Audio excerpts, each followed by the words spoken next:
بسم اللہ الرحمن الرحیم۔ امام زمانہ کا منتظر بن کے رہنا چاہیے۔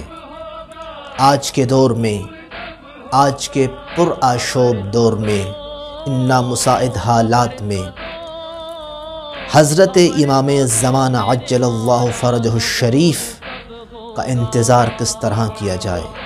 آیا صرف نام ہی کافی ہے؟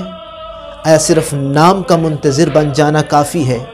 نہ، بلکہ امام جعفر الصادق علیہ السلام ارشاد فرمایا کرتے تھے اور فرماتے تھے من سر ان یکون من اصحاب القائم فلینتظر ولیعمل بالورع ومحاسن الاخلاق۔ میرے امام فرمایا کرتے تھے کہ جو یہ چاہتا ہے کہ وہ امام زمانہ کا منتظر بن کے رہے اور اس کے اصحاب میں شامل ہو، تو فرمایا فَلْيَنْتَظِرْ، پس چاہیے کہ وہ انتظار کرے، وہ منتظر بن جائے۔ لیکن کیسے منتظر بنے؟ فرمایا فَلْيَعْمَلْ بِالْوَرَعْ وَمَحَاسِنِ الْأَخْلَاقِ، پھر وہ اعمال کرے۔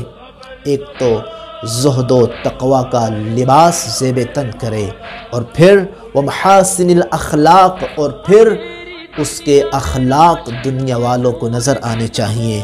وہ محاسن اخلاق کے دامن کو پکڑے، وہ حسن خلق پہ فائز ہو جائے۔ اور پھر فرمایا جو ایسا کرے گا پھر کیا ہوگا؟ فَإِن مَاتَ وَقَامَ الْقَائِمُ بَعْدَ، اگر وہ مر بھی گیا اور امام اس کے بعد ظہور کریں تو پھر فرمایا كَانَ لَهُ أَجْرُ کان لہ من اجری من ادرکہ، پھر اس کا اجر وہی ہوگا کہ گویا کہ جس نے امام کے زمانے کو پا لیا، جس نے امام کی آغوش امامت کو پا لیا۔